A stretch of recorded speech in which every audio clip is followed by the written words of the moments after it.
Russ Rogers here from the 17 Laws Studio, and we are in part 3 of disciplining your children. Having trouble getting your children to go to bed on time? Today, I'm going to help you. Can't decide which punishment to use on your child? Today, I'll help you. We don't want to hit a gnat with a sledgehammer, but we don't want a kiss on the cheek for punching your sister either. Want some peace back in your house? Are you tired of being tired and now you're ready to get back in control? Well, you've chosen a great show to watch today because I'll quickly recap part 1 and part 2 so you'll know if you miss those, you'll want to go back and watch them. So this one will make a whole lot more sense. Also, I'm going to show you how to get your children to go to bed on time, how to get them to do anything without the attitude. We're going to talk about punishment. I know oftentimes the husband and wife disagree, or one is at work and the other one's in the middle of chaos having to deal with all of it. Well, today I'm going to address all that. Perhaps most importantly, I don't want to have to deal with all the chaos. I really don't want the chaos in my house, so I don't want to have to deal with it. Today I'm going to talk to you about how to keep the chaos out of your house so you don't have to deal with it in the first place.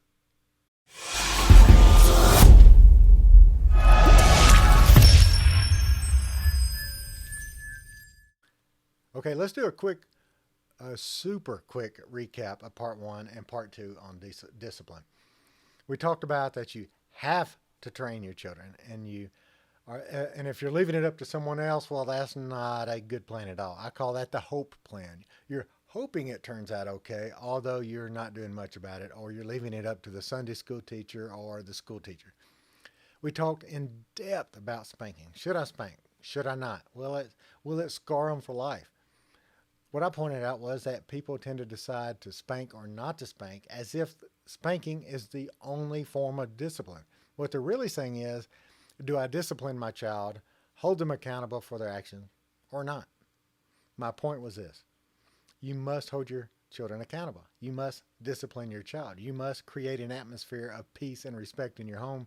But there are many tools to accomplish this, and spanking just happens to be one of them, if you choose to use that one. And on part 2, we talked a lot about how your child has to learn to obey the first time, and obey with a good attitude. And obeying with a bad attitude is as bad as not obeying. In your house, this may seem impossible, but I share some specific ways to make this become a reality.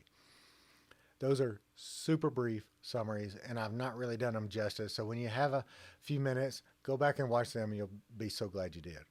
Now, I don't purposely mean to leave you hanging, but I think I did from the last show. What I want to share with you is this next topic is how to keep these frustrating situations from happening. Like, the best way to lose weight is not to gain weight. The best way to deal with a horrible situation is to keep the horrible situations from happening so that there are no horrible situations.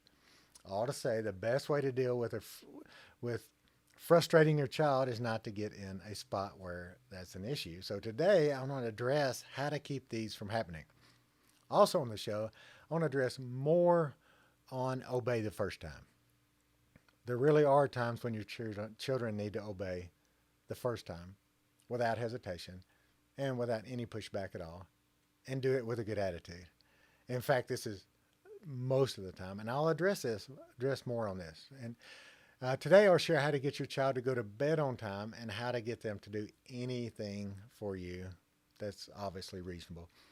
I'm going to address more about how you punish your child. How do you escalate punishment? How do you decide how the punishment fits the crime? Okay, let's jump right in on how to keep frustrating things from happening. I shared before about your children, how they have to obey the first time with a good attitude, obey immediately, respectfully tell me why that may not need to happen.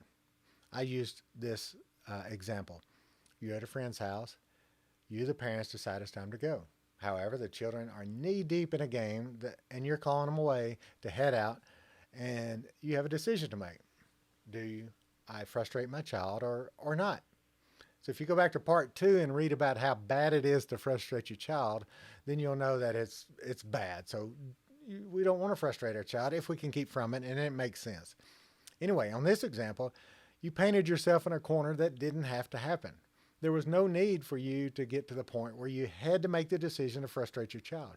You could have avoided that situation altogether. And here's how: easy. Set proper expectations. In that instance, you could tell your children, hey, we're leaving the house at 10 o'clock. So whatever you guys get into, be sure you have it wrapped up by 10. That way, they can plan ahead. If your children can't tell time, then about 9 o'clock, let your children know that they have about an hour before you're leaving. At 9:30, hey kids, we're leaving in about 30 minutes. At 9:50, hey kids, we're leaving in about 10 minutes. When you handle it this way, there's no reason for them to be frustrated. You set expectations. You now have a reputation of doing what you say you're going to do, and they know that at 10 o'clock the car is pulling out of the driveway. I spoke to you about this in the other show, but to refresh your memory, you have to do what you say you're going to do. You have to train your child that if you tell them to do something one time, you mean it one time. They will learn that one time means one time. If you tell them to do something one time, but they know you really don't mean it until you tell them 3 or 4 or 5, 6 times, then your children will learn that you don't really mean what you say you're going to do, and until you tell them several more times. So in my example, when you tell them 10 o'clock means 10 o'clock, then 10 o'clock needs to be 10 o'clock. If you decide that for whatever reason you may stay later, then let the kids know what the new time is. Is it a task to get everyone out the door in the morning to go on a trip to church or wherever? And again, start setting expectations the night before. Hey kids, we're leaving for Granny's at 9 in the morning. If you want to eat something, you need to be up by 8:30. If you want to take a shower in the morning, you probably need to be up by 8. If you want to be really slow in everything you do tomorrow, you need to be up at 7:30. No matter what, wheels up, 9 o'clock. Again, you have to mean it. You have to make a believer out of someone at least once. Someone will go to Granny's without breakfast, or will have to eat on the way. Someone will have to go without makeup on. Someone will have to get in the car running across the driveway and barefoot holding their clothes and may have to dress in the car. Someone may have to go with wet hair.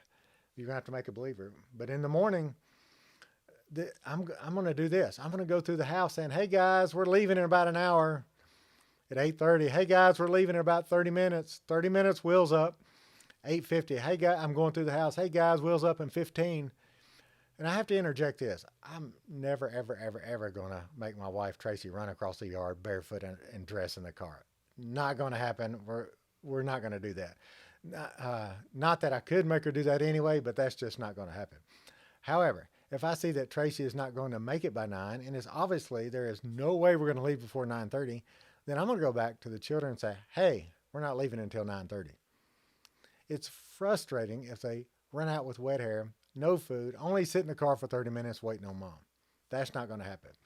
Again, as you can see, I'm always setting expectations to keep peace and to avoid creating bad attitudes. Some of you may say this, well, that seems like a lot of work. Well, no, it's the opposite of a lot of work. How long does it take me to say, wheels up in 30? What, 2 seconds? Wheels up in 20? Wheels up in an hour? No, that's easy. It takes the rest of the morning, all morning, to deal with the bad attitudes. That's what takes so long. So what I'm sharing with you is much easier than not having to deal with all the mess. So what if they're not at the car at 9? Are you going to leave without them? Of course not. That's not an option. You can't leave an 8-year-old at home while you go to Granny's for the day. My goal is to be as proactive as possible so that doesn't happen. Over the years, my children have learned that I mean what I say. They know that I will do what I say I'm going to do if it's painful, expensive, or inconvenient. They know if it comes out of my mouth, it's going to happen.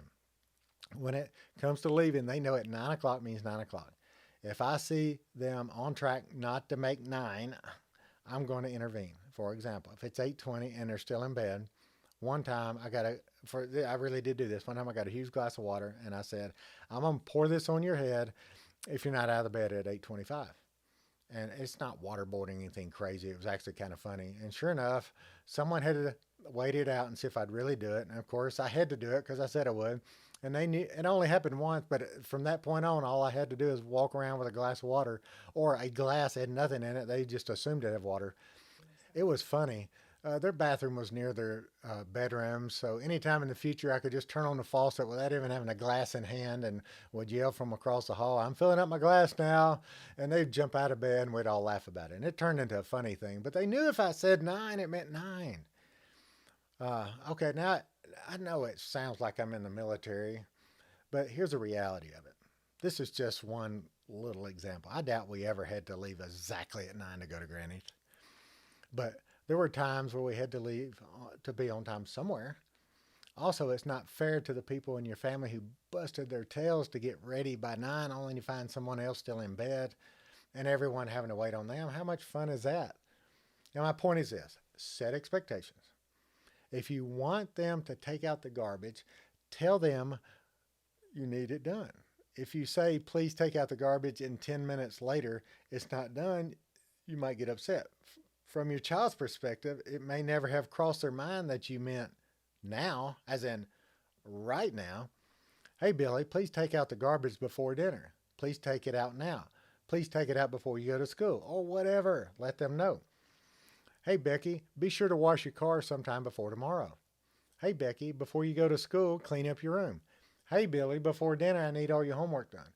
Set expectations and always be setting them. So let's talk about bedtime. It's the exact same principle. Hey, guys, bedtime is 10 o'clock. If you don't really mean it and you really are hoping for 10:30, then say 10:30 is bedtime and mean it. If your children's bedtime is 10 and at 9:30 they ask you if you can watch a movie and you say yes, then you've basically told them they can stay up until the movie is over, so their bedtime is really not 10 o'clock. However, when you go up there at 10 and say lights out, and you're going to frustrate them because you just told them they could watch a movie. And then World War III begins. Bad attitude, everybody goes to bed mad. Unless you set expectations. Hey, sure, you can start the movie, but bedtime is at 10 and you'll have to cut it off at 10. And you can watch the rest of it tomorrow night. That way, everyone knows. There's no surprises. Everyone goes to bed with smiles. You may think, wow, that's a lot of work. Again, it's not a lot of work. It takes seconds to accomplish this, and it's a lot easier than dealing with the attitudes. Plus, what I'm sharing with you is reasonable. What I'm sharing with you is fair. It's respectful. Since you parent by example, whether you like it or not, or believe it or not, I love the idea that parents being a great example of being reasonable, fair, respectable, or respectful. So I'll move on to the next topic. But for this, remember to set expectations to avoid stressful situations. I'll close in a bit sharing with you about punishment, how punishment needs to fit the crime, how not to punish, when to punish. But first, we keep talking about obeying the first time and obeying with a good attitude. And if you can't obey for whatever reason, I need to know immediately and respectfully why not. If you have developed a trend or a track record and a way of life that you're reasonable, respectful, and fair, then when you have to make the unpopular decision, then you'll get a better response. If you are typically the person who says no all the time, no matter what, no matter if it makes sense or not, you never listen to your children, then what you will really do when you really need them to do something difficult, you've created such a relationship that makes it harder than it has to be. For example, I typically would always listen to my children, be fair, and actually practice what I'm sharing with you. One day, my son asked me to do something, and I said no. He made a case for it, and I knew where he was going. I knew some things he didn't know, and he just had to trust me, and he did with a good attitude. It was at that point that I knew that I had gained so much trust from him that something that important to him could go by the wayside because he knew that I wanted what's best for him. It takes a while for that to happen in your family. If I had never listened, was seldom reasonable, I am confident this would have escalated to a big old mess and would have created resentment. I am sure there would have been more of those situations too. Sometimes your child has to take no with a good attitude. In some of my other examples, they may say, hey, can we have 5 more minutes? And it may be that the answer has to be no. There may be just emergencies that come up and they just have to learn to trust mom and dad. You know which times those are. And if you are a parent who likes to say no for no's sake, then I'm asking you to rethink this approach because you're frustrating your children. You'll find that your children won't bring things to you because they know you're not even going to listen. You're going to say no anyway. You're not even going to be reasonable. If it doesn't really matter and your children have earned some trust, give them some leadway, give them some rope, give some wins when you can, and especially if it seems like a big deal to them and it's really barely going to inconvenience you at all. So yes, sometimes you have to get your children obey when they don't agree or understand, and that's okay. These are great opportunities for them to learn, the part where they have to obey with a good attitude, and that's just, and if you don't, that's just as bad as disobeying. So let's move on to punishment. I already talked about spanking in part one, so I'm not addressing that today. I hope you go back and watch part one. I'm not diving in too deep on the tools you use to punish, but what I do want to talk about in the context of when you punish and how that gets played out. All right, first of all, you and your spouse, assuming you have a spouse, have to be on the same page. Talk through situations. I don't mean talk once in January and never bring it up again. I'm saying as things happen throughout the week, talk about them. If little Billy is drawing on the walls, how do you handle that? Get on the same page with your spouse. If one child keeps sneaking cookies before dinner, how do you address that? If the older son is being disrespectful to mom, how do you address that?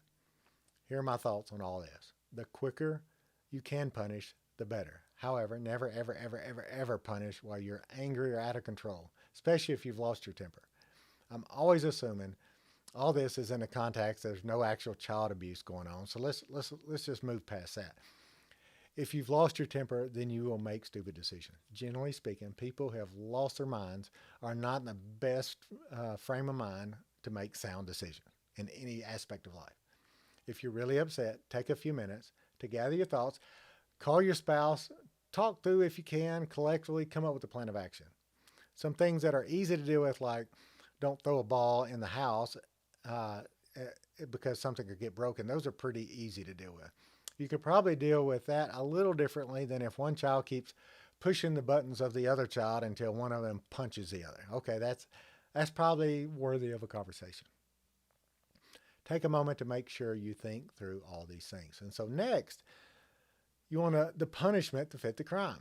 If they gave you some attitude one time, I wouldn't ground them for 45 days. If they have, if they give you attitude for 7 days in a row, yeah, they're in for some long time, whatever it is you're going to do. If they punch their sister, well, that's huge. If they break something by accident, well, that was an accident. I'm not sure punishment would be warranted unless they were doing something they weren't supposed to be doing when the accident happened. If you tell them only an hour of day for electronics and they're on them for 2 hours, they may not warrant the same response of them being 7 minutes late for dinner. The way you make the punishment fit the crime is to have already talked about this with your spouse. Plan ahead. So when it happens, you've already made the decision. You don't want to just have to, off the cuff or fly by the seat of your pants, decide on the fly, this is what we're going to do. Talk about it ahead of time. Next, the punishment only needs to punish the child and not everyone else. For example, if you fly off the handle and say, you're grounded all weekend, you can't come out of your room until Monday morning. Well, that may not even be possible. They may have a ball game on Saturday, and assuming your child is a good ball player, then you have also punished the team and the coaches. You may have also planned a date night, and now you've punished you and your spouse. Of course, if you caught an 8-year-old smoking pot in the bathroom, it may warrant severe punishment, but let's just assume we're talking about something that's not that extreme.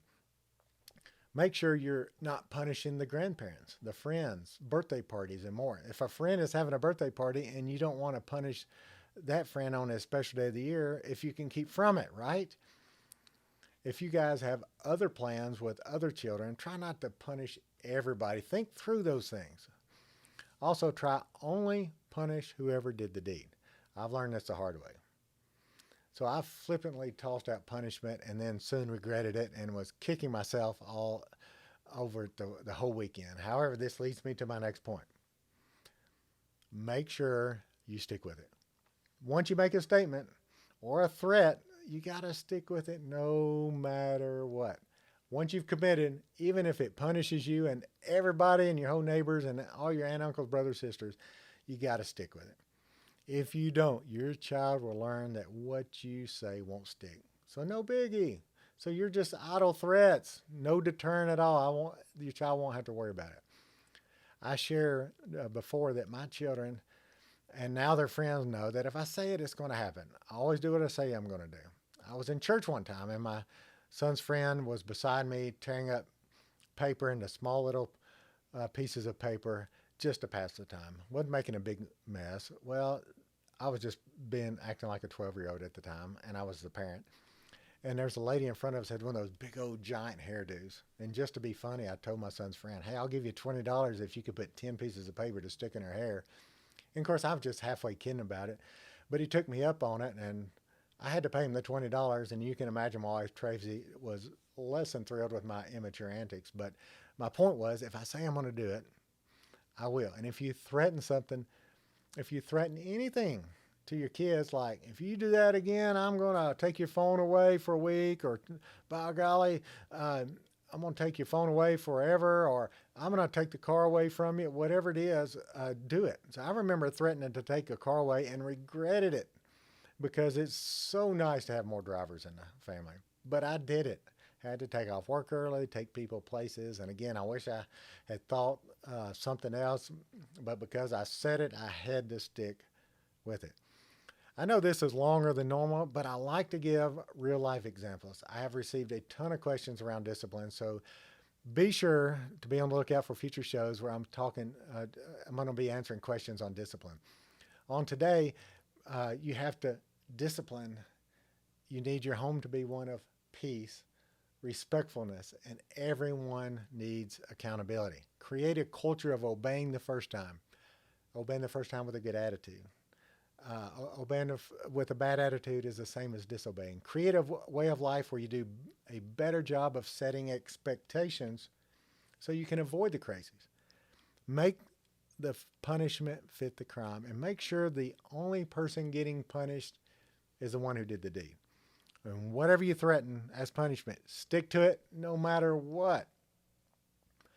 Okay, before I go, I have to share that you need to go to the 17laws.com website. Check out my marriage commitment challenge coin. It's truly a game changer for your marriage. You also need to pick up copies of my books, The 17 Laws of Marriage and The 17 Laws of Parenting. If you want those, be sure to sign up for my blog. And until then, remember, what I'm sharing with you isn't perfect, but I think what we're doing here is doing a pretty good job of helping families.